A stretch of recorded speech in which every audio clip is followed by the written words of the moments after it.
You can take the man out of baseball, but you can't take the baseball out of the man, It's which like, is not really a thing, but it is now.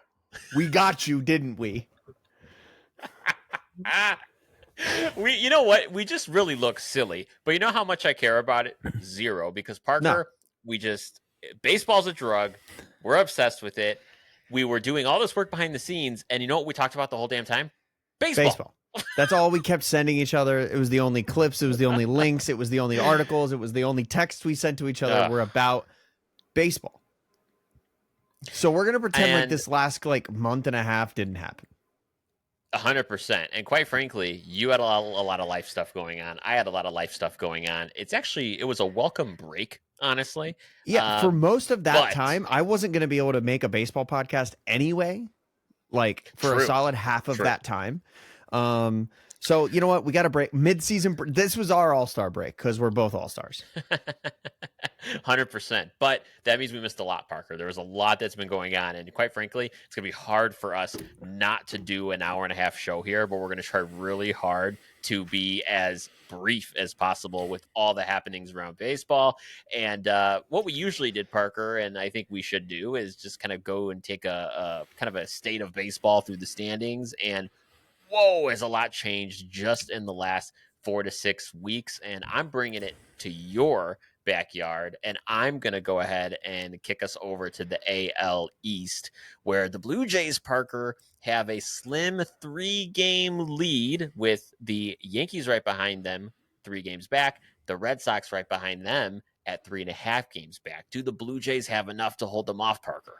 So at this exact moment in time, I don't know, were you looking at ref standings?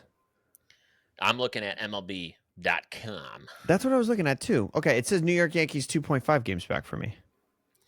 No, mine's 3. Let me refresh my page. Hold on. Yeah, I didn't refresh my page. Game must have ended 10 minutes ago. Probably. Yeah. So, okay. This picture, and maybe I'm nitpicking over a half a game, but when we have 16 games left to play, I think that is super important. Look at the way this is shaping out right now. The Toronto Blue Jays are sitting at 83 wins, 62 losses. The New York Yankees are 2.5 games back of them by merit of winning percentage only, because they only have 80 wins and 64 losses. And the Red Sox actually have 1 more win than the Yankees, but 2 more losses. So they're sitting at 3 games back. So this is where we start getting into all things will remain equal. The Yankees have to play more games than the Red Sox moving forward. And the Blue Jays have a little bit of catching up to do in terms of games being played. I say all that to say, I think the Toronto Blue Jays are going to win the AL East. I have reasons for that. And they namely are, number one, and we'll get into this later, the Red Sox have a little bit of the injury bug right now. They have a lot of very young starting pitchers that have made debuts here in the last few days. Just in the last 3 days, 3 to 5 days, Peyton Tolley has pitched for the Red Sox. Connolly Early made his big league debut last night. And then Kyle Harrison came up from AAA and made an appearance, his first appearance for the Red Sox since he was traded to the Red Sox for Rafael Devers. So there's a lot of young stuff going on in the Red Sox rotation. Roman Anthony's down currently. We'll get to that. I think there's a lot of flux. The Red Sox have a 99% chance to make the playoffs. So the Yankees, they're going to make the playoffs. The Yankees are going to make the playoffs. The Blue Jays are going to make the playoffs.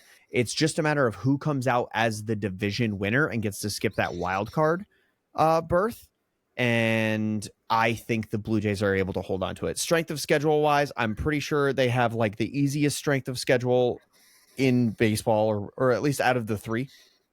So I do know that they round out their season against a not great team.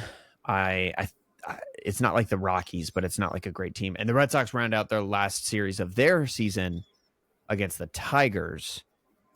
The Red Sox have to play the Blue Jays and then play the Tigers to end the season. So I know that is going to be a hard stretch of games for them right as the season ends, rolling into the wild card. The Yankees, I don't I personally think that this race is between the Red Sox and the Blue Jays. I don't know that I think the Yankees make too many mistakes. They make so many Correct. mistakes. They don't run the bases well. They make so many errors. And basically, if they're not playing at home, they have a massive disadvantage because they are completely reliant on the long ball in terms of manufacturing runs. They also have the greatest hitter on the planet on their team. So, like, that is not a bad strategy to build around. I mean, but that's the Yankees, right? We've been talking about them for years. That has been the thesis. They have the best hitter in baseball, and they can't really get it together around him. And yet again, like I don't want to go down a rabbit hole here, but if they miss the playoffs this year, which I don't know that will happen, but if they get in and they are out in the first round, which is a real possibility, we're going to have some very interesting offseason Yankee conversations. Well, so there's something really, really interesting that's going to come to fruition here the next couple of weeks between the Yankees and the Red Sox. Whoever wins the top wild card spot, so not even the division. Personally, like I said, I think the Blue Jays are going to win the division. I think the Red Sox have an outside shot. I don't think that's going to happen, though. I think what we're looking at is some form of Red Sox Yankees 1-2 in the wild card standings, which means they'll play each other, which also means the number one wild card spot is going to host a 3-game series. And the Red Sox have had stretches during this season where they do not lose at home. The Red Sox are 44-28 at home and 1 game below 500 on the road. So this to me, yeah, if you're a Red Sox fan, Parker, which I think you are, you're going to want to play for that. Like, that's what you're playing for. If I'm a Red Sox right now, I'm playing to host that series at Fenway right now. Exactly. And right now, the starting rotation for the Red Sox in a 3-game series, oh my God, it looks unstoppable. It looks like Garrett Crochet, Brian Bayo, and Lucas Giolito. And maybe you're not familiar with the fact that, and you cannot be blamed for not knowing that Brian Bayo and Lucas Giolito have been maybe 1A, 1B, the 2 best pitchers coming out of the All-Star break. Like, they have been incredible as of late. Giolito looks like the guy that was on the White Sox contending for a Cy Young, got Cy Young votes and contending for a Cy Young award. Brian Bayo looks like this might be the best season he ever pitches. And then Garrett Crochet's at the top of that rotation. So the Red Sox really need to obsess over getting this top wild card spot because the Yankees also have some good starting pitching they can roll out and a bullpen that is, on paper, it hasn't really totally worked out, but on paper, their bullpen is full of postseason performers who know how to pitch in big moments. So I don't know, man. I think this is going to really come down to who wins the top wild card spot, less so than the division. But like you said, where this conversation started, I think the Blue Jays do hang on and win the division. Well, we'll circle back on the Red Sox because there's a couple things we definitely want to hit on. But I would love to go through all these division standings, but we don't have time, and we want to get all the good stuff. And that brings me to the NL Central, Parker, where, man, did it get interesting. Number 1, the Brewers are on a damn mission. And number 2, the Cubs have absolutely fallen off in the second half. What is going on? Regression to the mean. And I don't mean that snottily. I don't mean that as like the Cubs are never that good. The Cubs are that good. Fun fact, if the Cubs were in the AL East, they'd be a game out of first place, not 6 games out of first place. Bingo. What has happened to the Cubs is actually just that regression to the mean. They are a normal human being built baseball team. And the Milwaukee Brewers have a bunch of Avengers on their team. I don't know where they got them. I don't know where they came from. I don't know where they're going, but they are baseball's version of the Avengers this year. The best team in baseball by a good 3 games. The Dodgers just got their 81st win. The Brewers are at 89. Like, we thought the Dodgers were, it was like the Dodgers and who was the conversation this year. No, it's the Brewers and who. Like, the Brewers right now have far and away the highest World Series odds in terms of winning the World Series. It is in the teens, which for any team at any point in a baseball season to have a winning percentage for the World Series higher than 15% is astronomical. This is a very good baseball team. They are just below 1 in 5 odds to win the World Series. So that's what happened to the Cubs. The Cubs are not terrible, but if you were to dig in a little deeper, what did we say at the beginning of the season? We were talking about the Chicago Cubs. The one thing, especially when Justin Steele went down, The one thing we all agreed on was there was not going to be enough pitching. And that really Correct. has kind of seemed like what it's going to be for the rest of the season. Yeah, and we said they needed to fortify it. We're not breaking news here. Everyone that talks about the sport knew what the Cubs needed to do. Unfortunately, Jed Hoyer and Carter Hawkins did not deliver on that, and now they're paying the price. However, I'll throw in a wrinkle too, is I wasn't fond of the fact that Kyle Tucker was struggling for a period of weeks, and then we finally hear, oh yeah, he's been battling an injury. Why aren't we like just a broken forthright hand, with that? right? Right. Like, why aren't we not just coming out with that instead of seeing this guy struggle and all these fans wondering, well, where's Kyle Tucker? So the whole Kyle Tucker discussion is obviously a whole other left turn here. But what I'll say, and when you look at the Brewers and why they're just absolutely dominating this division and seemingly all of baseball, it goes back to the antithesis of the Cubs. It's the pitching. The pitching has been consistent all year long, for better or for worse. I mean, you look at their pitching right now, of course, led by our good friend, Jacob Mizrowski, who we all love. But if you look at that rotation, they're still like just very steady. You have a Quinn Priester who really just came out of nowhere. I need you to never mention his name to me again, because he was supposedly going to be in our rotation at the beginning of the season during spring training, or maybe early into the season. First of all, in spring training, he never made the rotation. Richard Fitz made the rotation instead, which is like, okay, fine, whatever. I trust our pitching lab. But then he gets traded to the Brewers for like 2 bags of baseballs, I think, and turns out to be one of the more reliable starting pitchers in that division, if not in all the National League. And good for him. I'm super happy for him. It totally chaps your ass. I know it does. And for good reason, because he literally came out of nowhere and was brought off the pitching heap to come in Milwaukee and just shove. And so this is, again, one of those things, Parker, you say they have a 1 in 5 chance of winning the World Series. This is why we've talked about it here before. Like, if you have a solid rotation, that could carry you to a championship. And this could be this Brewers team that does that. Absolutely, it could. And again, I just want to kind of shine a little light on those Cubs. It's a little disingenuous to be like, what's wrong in Chicago? Nothing's wrong in Chicago. They're 9 games up on the Giants, who are the only team within real striking distance of this wild card as the team outside looking in. Like, the New York Mets are 76-70, and they're going to make the playoffs most likely.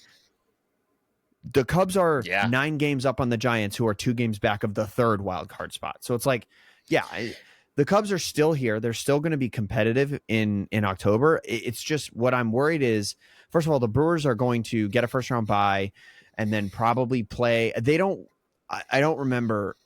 I don't think Major League Baseball reseeds the playoff bracket, right? Like, after the first round, it's just kind of like whatever feeds into what branch. I'm 99% sure they do not reseed. I think, in my opinion, they should reseed. Like, I do enjoy the way that the NFL does it, where it's like the number 1 team is just going to play the lowest ranked team, no matter where they came from in the playoff bracket, as long as they came from the same conference.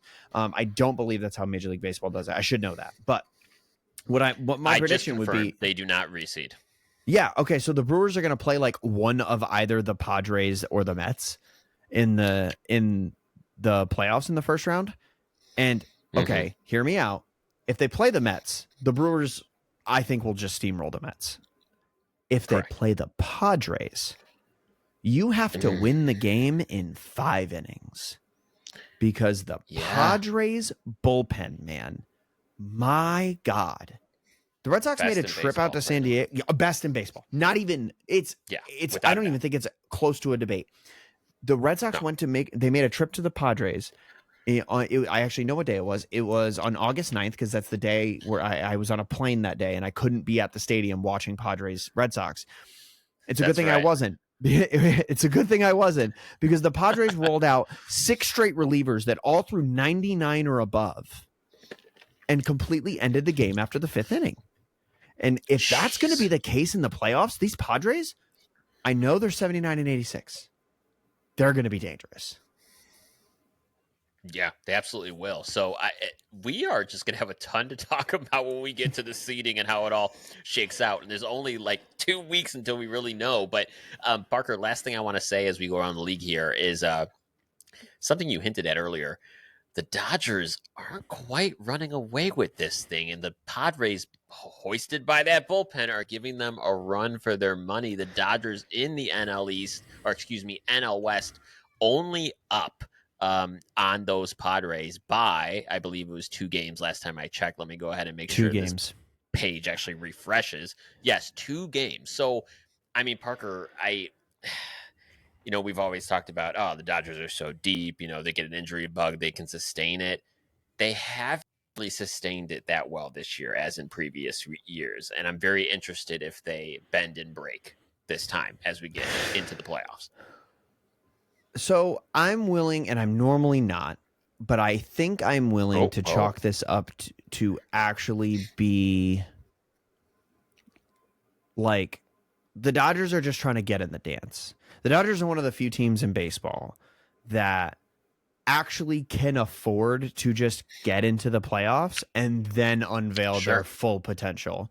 The Dodgers knew that there would be a little bit of competition, but not a ton in this division. I don't think they had a ton of faith in the Diamondbacks being good. I don't think that the Giants being a playoff team kind of has always been an outside shot this year. So it was really coming down to the Padres. Were the Padres going to really, truly challenge the Dodgers? Well, the Dodgers have been in their weakest possible form, I would argue, for the entirety of the season. They have 81 wins already, and they have 17 games left to play, and the Padres are still 2 games back of them. Padres putting together a very good season. Padres are 13 games above 500. Like, this is not a slouch Padres team.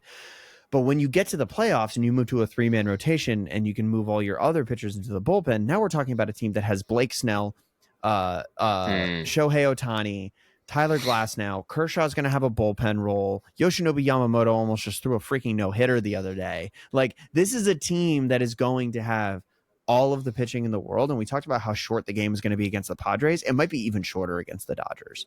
So I know they're not Dodgering now, but they are because they're winning the division, and it doesn't matter who they play in the playoffs. The Dodgers are probably favored, even if they play the Brewers in the playoffs. Yeah, it's a good point. A little level perspective here that's interesting is if the playoffs or if the season ended today, the Dodgers would be not the first or the second seed; they would be the fourth out of 6 seeds, which is So they would quite have to play a interesting. wild card round. Wait, Yeah, no, they they would. would. They Yes, they absolutely would. wait. They would. Yeah. Yes, they would. They would. So I'm really excited to track this next couple weeks. It's going to get wild and crazy. But Parker, I know a lot of what we've been talking about the last couple weeks has been the just crazy Red Sox season. I mean, I remember earlier this year we were talking about all the Devers drama. Devers gets traded. Breslow says, "Oh, we're gonna win in spite of the Devers trade," and we're all like, "Yeah, go to hell."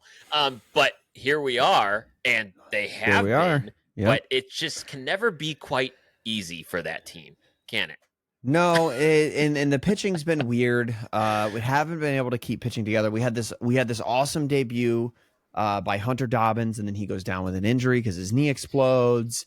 And then Greg Weissert was really good in the earliest part of the season, but now he's been just so hittable over the last half of the season.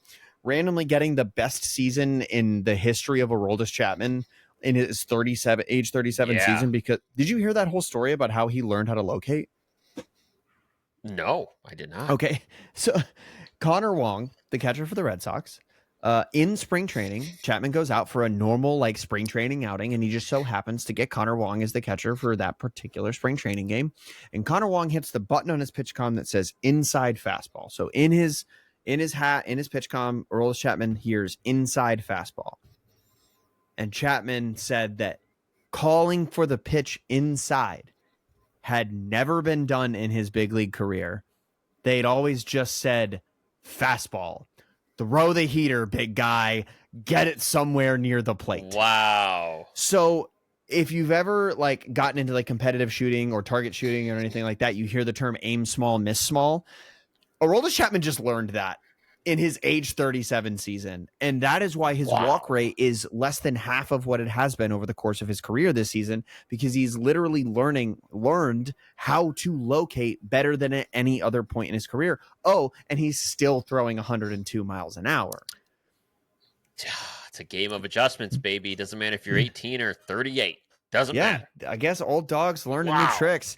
So yeah, we've got a bunch of stuff going on where, oh my God, like I mentioned Lucas Giolito, I mentioned Brian Bale. Okay, we've got great seasons out of them, but really bad season from Walker Buehler to the point where he got released and now he's pitching for the Phillies. Like, oh my goodness, what is going on?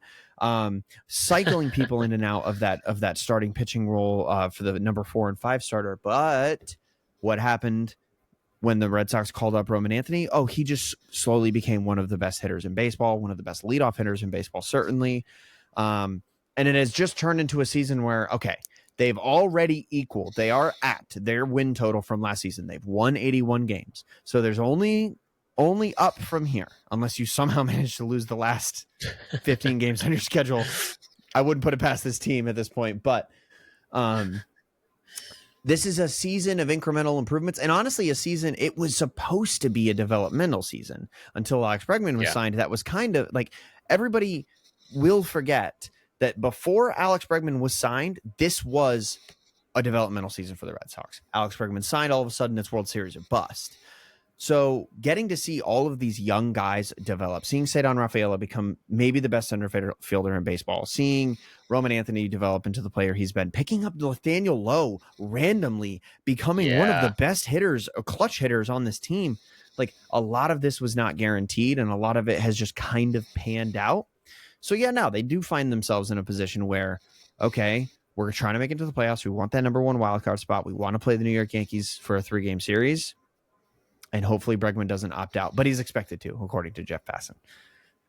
So I want to stretch that out a bit. This whole Alex Bregman opting out, because this has been, like you said, it was supposed to be a developmental year for the Red Sox. I think we can easily say that they're a step ahead of where they wanted to be. Does the Bregman thing to you, does it matter to you now compared to what you were thinking earlier on in the season? If at the beginning of the season when they signed him, you told me he's only staying for 1 year and he's opting out, I would have been much more panicked than I am today if you say that to me. He's only played 100 games. Granted, the Red Sox have been very good in those 100 games. But over the last couple weeks, he really hasn't been hitting.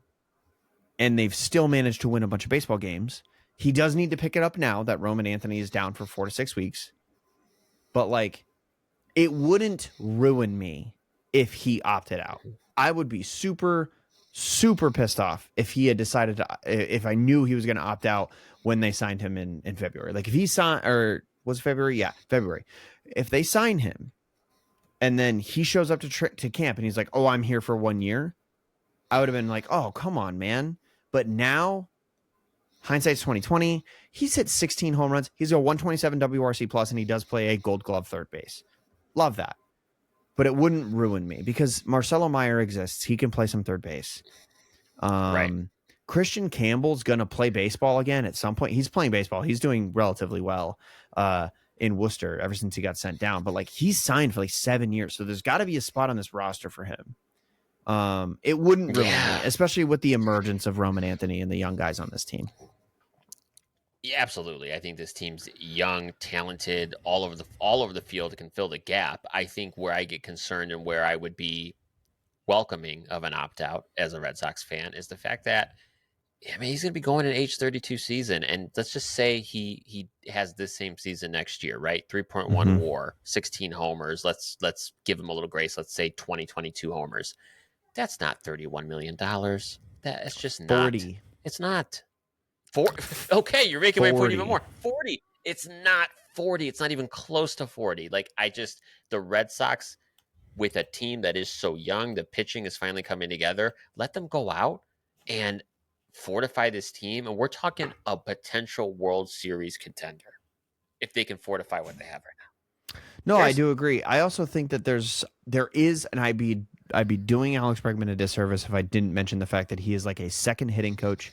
He is a massive part of the reason why Roman Anthony has developed at the pace that he has. And Roman is very, very vocal about that. That adds value to the contract that I don't think I even counted on when he got. Sure, I did count on it a little bit when he was initially signed, but, like, you don't really count on every player in the clubhouse raving about how much of a leader he has been and how ready to coach and ready to mentor he has been throughout the season, between him and Trevor Story, that's a coaching staff worth of knowledge right there, that the young guys on this team have been super, super happy to like get to know and talk to and learn a lot about the game of baseball every single day they step on the field, whether or not they like thought that was going to be the case coming into the season.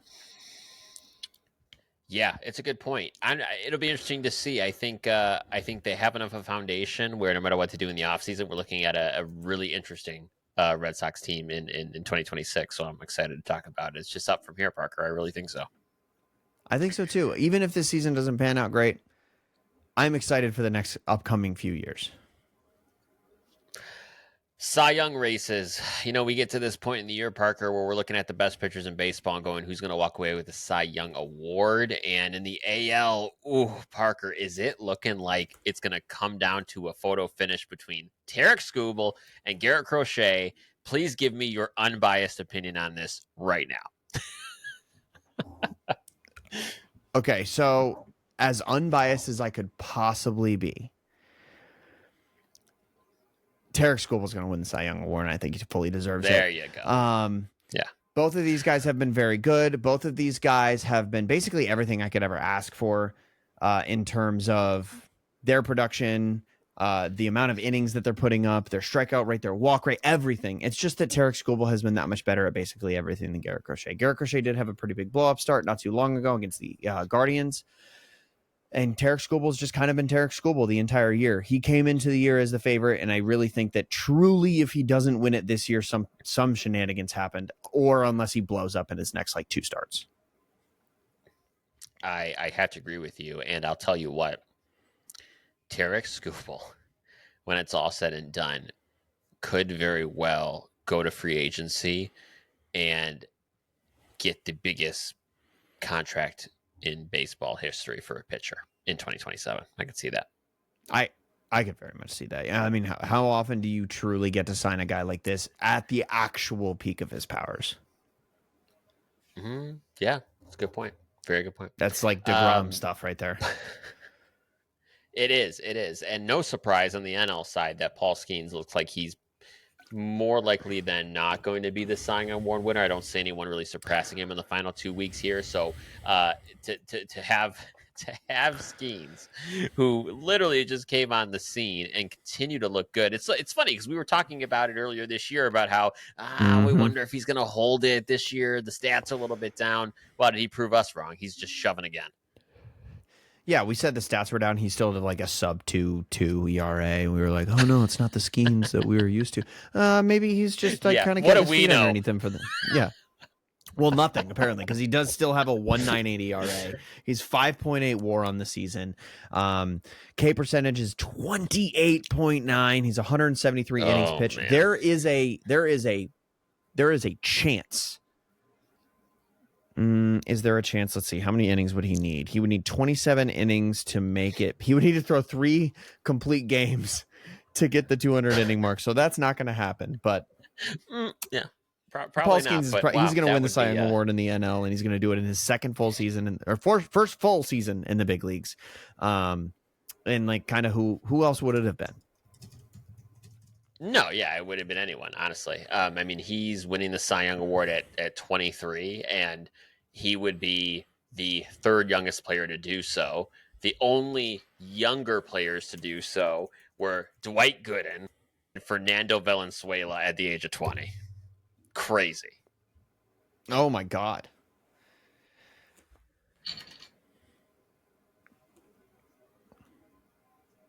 That's nuts. I'm having technical issues right now. Hold on. I don't know what this has been such a cluster of a night in terms of technical issues. Yeah, no, I can hear you now. All right, you're good now. Okay, awesome. Not at all something that will need to be edited by Parker later. All right. So let's get right into let's take a little trip, shall we? Let's take a trip to Moonshot City, where Kyle Schwarber's the mayor. Okay, Kyle Schwarber, 50 homers on the season, the most home runs in baseball since the All-Star break. The guy is just an absolute monster. 50 home runs on the season, and he has had the most home runs in baseball since the All-Star break. I mean, Parker, the guy is an absolute monster. Yeah, this is nuts. And also, if you haven't had a chance to watch like the I guess the little bit of a speech that his manager gave him in the clubhouse after he hit the 50 home runs. He's the 31st player in Major League Baseball history to hit 50 home runs, and he's doing it at the most important time in that he could possibly be doing it. It's a contract year, so he's a free agent at the end of this season, and he has hit 50 home runs, a WRC plus of 151, 4.3 WAR, while basically playing defense that only hurts him. Like he's Right. got to play DH. So is he going to make a ton of money in the offseason? A ton might be a subjective word, but he's going to make his money because there's plenty of teams that really could use just a absolute bomber hitting from the left side of the plate. And Kyle Schwarber is exactly that in his age 32 season. There are still a couple good years in that bat. I have no doubt. Those left-handed power hitters, they live forever. They hit forever. And we haven't had, this is so refreshing because the lefty who only hits tanks is almost dead in our game. Yes. Like we had, you and I, when we were growing up, we had Jim Thome, we had Adam Dunn, we had David Ortiz. Now David Ortiz hit a little bit more than just tanks, but David Ortiz, like these lefties that raked. Totally. It was so cool because it was like an archetype in Major League Baseball. Sure was. An archetype that has largely died. So it's super refreshing to see a guy like this who's going to presumably make a decent amount of money in this offseason. Couldn't happen to a better guy. He's such a good guy and a good teammate, and another one of those guys that's like a built-in hitting coach. Super, super happy for Kyle Schwarber and for Phillies fans. Yeah, he'll fit on any team. He'd be good on the Cubs. Hello. Oh, sorry, Cubs fans. Oh, that's. Can you imagine if the Cubs had a guy like Kyle Schwarber? Oh yeah, how about that? Not the worst move in baseball history, not at all. But no. Cal Raleigh and Aaron Judge. Okay, they're in the American League making noise of their own. We all know the saga Cal Raleigh has had here this season, but what does the MVP award look like now? I mean, I think everyone always wants to hand it to Aaron Judge, but you cannot ignore how special Cal's season has been. Yeah. So purely offensively, I would have to give it to Aaron Judge, right? Like, and Aaron Judge he's a DH now. Like, right, he's not playing the field right now. He is not fully healthy, and all he's doing is a DH. He does have a 193 WRC plus, which is a crazy number to have as a W. He's as good as two hitters right now. He's like having two hitters in your lineup. But Cal Raleigh, to me, I really do like Aaron Judge. Like, I have no ill will against Aaron Judge. I know he's a Yankee, but he's one of those guys that like you love to hate. Like, he's a lot like Jeter. I have no actual ill will to Aaron Judge. He's just like, oh, why you got to do it for that team, So I really do appreciate the contribution he's making to baseball in terms of just being one of the best hitters. I think he's the best right-handed hitter to ever like hit baseballs, and I think that when he retires, it will be a lot more clear that he is. But what Cal Raleigh's doing, Cal Raleigh is doing it as a catcher and as a switch hitter. So Cal Raleigh currently at this point in time is sitting at 53 home runs. It is the WRC plus is a 154, 7.3 WAR. Wow. And he's managing a pitching staff. And as he continues, I believe 54 homers is the mark set by Mickey Mantle as the most home runs in a season ever by a switch hitter. Presumably, Cal will surpass that. Yeah. And like a milestone doesn't automatically guarantee you an award, but like maybe it should. Well, okay. So first off, great point. But I think secondarily to that, this goes back to what the award actually is. And I have this debate with myself all the time because to me, an MVP isn't the guy that's the absolute best with the best numbers. To me, by definition, it is who is the most valuable player to their team. And if we're looking at that definition, full stop, it's got to be Cal Raleigh, right? I mean, it just has to. I think you're right. Yeah, I think you're right. He's managing one of the best pitching staffs in MLB. He's also, let's just talk about how many home runs would he have if he were hitting in Yankee Stadium? Oh, jeez. Like, he's doing this in Yeah. far and away the worst ballpark to hit in Major League Baseball. Players don't go there for this adds reason. They don't. Right. Justin Turner was like, I don't want to hit there. Why do you guys have such a bad ballpark? Like, that was a distinguishable reason as to why he did not re-sign with the Mariners this past offseason. So, like, it's worth noting they build their park so as to discourage offense, and he's doing it in that park. I think that, like I said, I don't think that the milestone necessarily guarantees you an award or rates you an award just based on that particular milestone. But I think something should be said and could be said for the fact that Cal Raleigh is doing this, and he's surpassing not just anybody, but Mickey Mantle. That's a name, man. That is a milestone. Most home runs by a switch hitting hitter in all of baseball history, and doing it in one of the worst hitting ballparks in baseball history. I think you got to give it to him. He brings so much to the table. And also, you know what doesn't really get mentioned? He signed his extension already. He's made his money. There's a reason, and the only reason he would have to be this good is not to make more money. It's just to win. Yeah. And that's enough. Yes. And there's at least not a lot of players, maybe a little bit disingenuous, but not every player is motivated enough by just winning to play this hard every day. Very good point. Very, very good point. We'll see how that one all turns out. But that MVP chase in the AL, we'll be watching very, very closely. Parker, I want to try a nice little new segment I think we should start doing because I like the ring that it has to it. It's the, hey, I wasn't familiar with your game segment. And I have two teams here. I want you to talk about one. I'll talk about the other. But Parker, there's a couple teams that are making me go, oh, okay. Parker, who's your team? I have the Orioles, man. I want to point out that I'm going to pull this up on StatHead. So give me a moment. But I want to see in the last 60 days, let's say in the last 58 games, I don't know how many off days they've had. I want to see what team has the most wins. And I know it's not going to be the Orioles. But I do think that they are going to be high on the list because the Orioles are playing much better baseball than I think anybody kind of thought that they would after the beginning of the season that they've had.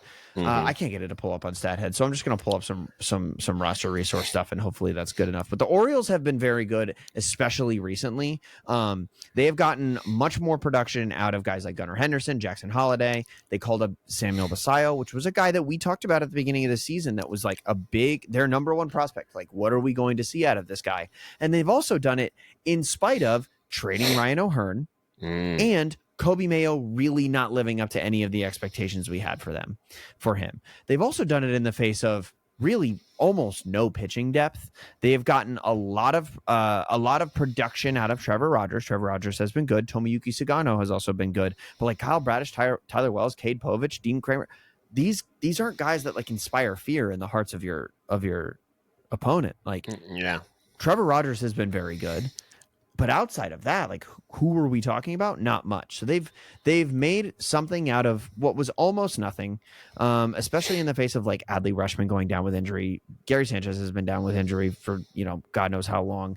Jordan Westberg is injured. Tyler O'Neill's been injured, as Tyler O'Neill does. They lost Gray Rod. They lost Zach Eflin. Like, Felix Batista is also injured. He's on the 60-day IL. So they've, through all of this, have managed to put together a very respectable second half of the season. And I think that if they can play at this level, if this becomes their new baseline, like, good teams don't play 108 win ball throughout a season. Correct. Good teams play 550 ball throughout a season, and they go on hot streaks randomly. So if the Orioles can make this level of production their new baseline moving forward into future seasons, we could see a very competitive Orioles team. And this is kind of what we thought they would be. And like I said, if they make this their new normal, they go on hot streaks every once in a while, we're going to see them really involved in the mix in the AL East moving forward. I mean, sneeze break. But I do think while they've had a respectable second half, no doubt about it, I still have so many questions about this team. And I think a lot of that rests in the uncertainty of some of the performances of their younger players, their inability to fortify their pitching staff, but also whether or not they want to admit it, I start to wonder about their commitment to Adley Rutschman, especially considering how Sam Basayo has done recently. So I just it's a team that I'm not even willing to commit on until I see how they run their offseason. I just think there's a lot of question marks about the direction of the franchise right now. Completely agree. But if you see improvement from Sam Basayo and you see guys like a Jackson Holiday right now, 100 WRC plus, league average hitter. Yeah. Well, if that continues to improve, he's still only 21. Oh, yeah. Let's say imagine this. If I were to tell you that in 3 seasons this player would be good, you'd be like, wow, that's so long. In 3 seasons, Jackson Holiday is going to be 24. I mean, true. I mean, like he had 100 WRC plus this year. I mean, next year it's bound to be 101. Oh man, it's gonna be great. Well, sure, but do you remember what it was last year? What, like 60? Last year it was terrible. Yeah, last year was horrible. Last year had a 189 average. Oh, okay. Then it had to be like 40. I was being too gracious. I don't know what I'm trying to find his WRC plus. I suck at Fangraphs. I'm trying to be better. But my point being, in 3 years when he's 24, what if he's an animal?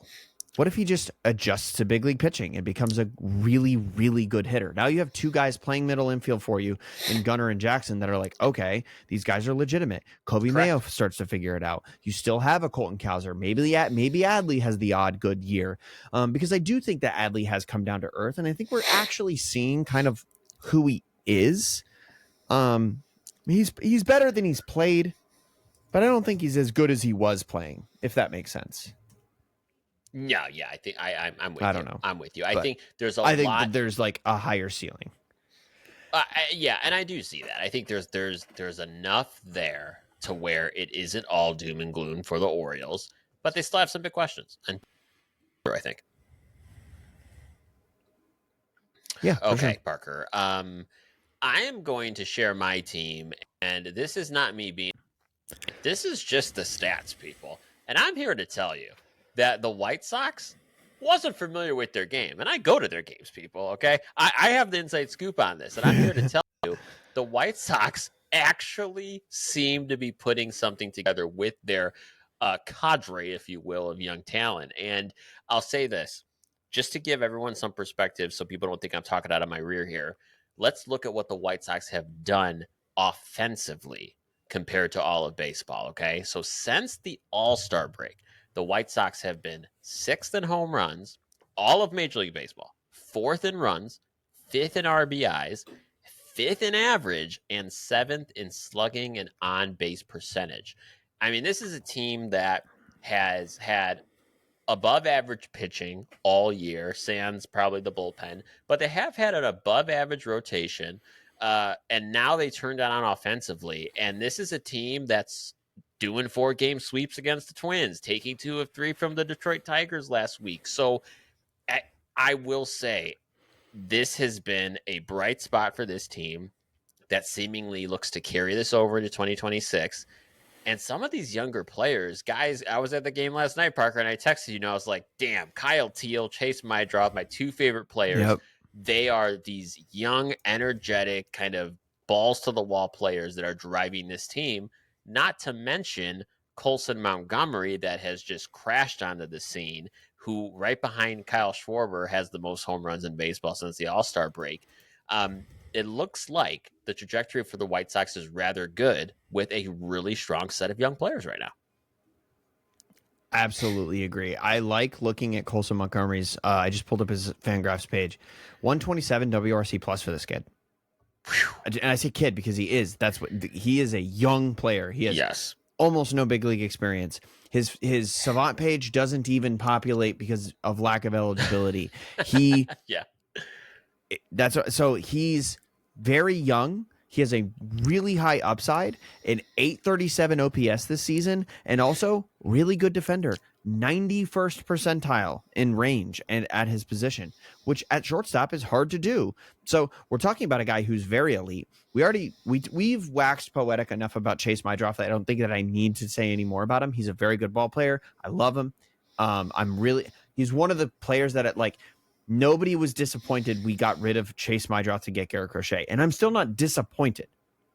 But I do wish I would. There's part of me that's like, you couldn't have given Franklin Arias instead. You couldn't have given him anybody else because Mydroff is very good. He's a very good ball player, and I'm really happy you have him. Kyle Teal hit a couple bombs here in the last few days. Kyle Teal's a very good guy. He's a University of Virginia alum. Was somebody I was very excited about as a Red Sox fan. And he's gone and done his thing over in Chicago, which we both kind of figured he would go do. This White Sox team is oddly in a sort of similar place to the Red Sox like 2 years ago, where it's like so much young talent. It just has to click. You just got to be patient, and being patient is the hardest part, especially when you like just went through the worst season in baseball history. But you can see already that with the infusion of young talent that this team has gotten, the White Sox have been respectable in the second half. It's up from here. That's what I'll say. It's up from here. I don't think you guys are. I think you're going to have a solid upward trajectory for at least the next 3-4 years. And maybe the end of that is a playoff window. Like, that's very, very possible for this team. Yeah, I certainly think it's possible. I think Chris Getz and co are excited about where they're at. I think they believe they're somewhat ahead of the curve, which is all every fan's dream to hear that. And that's a large part because of these young guys showing up ready to play. So very exciting things here on the South Side. Parker, before we get to final words, man, I'm just so glad that we're doing this. I feel just super energized, even talking about baseball again after this little break. And we didn't even cover all the stuff that happened over the last month and a half. Parker, we got to go back. We got to talk about the Ishbias doing a deal with the Reinsdorfs, the White Sox. We need to talk about realignment. We need to talk about Vegas. We're missing so much. I know, yeah. There's going to be a lot of catch up here in the next couple episodes. Like next week, we already talked about maybe doing a "How did your predictions work out?" episode because we're at the end of the season, and a lot of the awards are pretty cut and dry. I don't remember what our predictions were, but I know neither of us picked Cal Raleigh, so. Yep. The rules are made up and the points don't matter. So I can't wait to do that. I'm really excited. I'm glad we're back. And let's keep going. Heck yeah, man. I love it. Final word tonight, Parker. What do you got for us? Okay, so we have gotten what I'm going to go ahead and count as the mythical full season from one Byron Buxton, who has been one of those players that we have been saying for years, please just play a full season. And it's not really a full season. He's played 110 games. Alex Bregman missed like 8 weeks and he's played 100. So like Byron Buxton hasn't played a full season, but he has played quite a bit of a season. And it looks really good. The numbers are basically as good as we ever thought we would see from Byron Buxton in this length of a season. 30 home runs in 110 games, 274 average, 334 on base percentage, 563 slug for a 148 WRC plus. Elite defender, elite offensive player, and we knew that was the case with him, but it was just a matter of finally getting to see it, and I'm just so glad that we finally got to see it. 897 OPS from a guy that we always knew had that in the bag. And funny enough, last year he played how many games? 102 games, and last year he had a 141 WRC plus, exactly the same as his 141 WRC plus from this year. So it turns out you just got to keep the guy healthy and he's going to perform at exactly that level. He is 31 years old. I don't know if you think about it this way, but Byron Buxton's only a year younger than Kyle Schwarber. Yep. Everybody seems to be chalking Kyle Schwarber up as dead, but Byron Buxton is like, finally, we got this full season out of him. I hope we don't see a decline. I hope we get to see more of it as we move forward. And good for him. Well, Parker, my final word tonight. We did hear for this week that Anthony Rizzo has decided to retire. He unfortunately hasn't latched on to a team in the last year or so, and I mean, this one struck a chord with me, Parker. I was a Cubs fan before I was a Sox fan. Since then, I've my better angels have prevailed, but um, this was harder for me as just a Chicago guy too. I follow the Cubs. I still do. I have a little soft spot in my heart for them, and certainly for Anthony Rizzo for all he did for obviously that historic 2016 World Series team. Gold Glover, Mm-hmm. Platinum Glover, clutch guy, good guy to have in the clubhouse. Obviously, he spent seasons with the Yankees and the Padres, along with his longest tenure with the Cubs. He'll retire as a Cub, and he'll be a special advisor and ambassador with the team. So that hit me to see him go, because I still think he had some in him and there was some value there. But no matter what he does, I know he's going to make an impact off the field, because that's just the type of guy Anthony Rizzo is. Yeah, absolutely. 3-time All-Star. He got MVP votes in 1, 2, 3, 4, 5 consecutive years. You already mentioned the Platinum Glove, the Gold Glove, Silver Slugger at first base in what year is it? 2016. Oh, shocker. I just want to list off this is a home run totals for him in 5 consecutive years: 32, 31, 32, 32, 25, and then he also had another year 27. So he's like one of the more consistent players that the Cubs have had in recent baseball history. Yeah. He played so many games. He was always a guy that's like 160 games, 140 games, 160 games, 155 games, 157, 153, 146. He played a ton of games. He was very reliable. He's a leader. He's an icon in that city. Super cool to see him go out as a Cub. Yeah. Especially with like kind of all the flack he caught after the World Series last year with the Yankees. I think it was just super cool to see him put a Cubs hat on, retire as a Cub, and then really be involved in that franchise. Kind of like how CC has been involved with the Yankees franchise in retirement. Like he is another one of those guys, like a larger than life personality in the game. And he's another one of those guys that is truly one of the superstars of our childhood that is now retiring out of the game. And sad to see him go, but man, what a career. So yeah, I join you in congratulating him, and happy for the city of Chicago as well.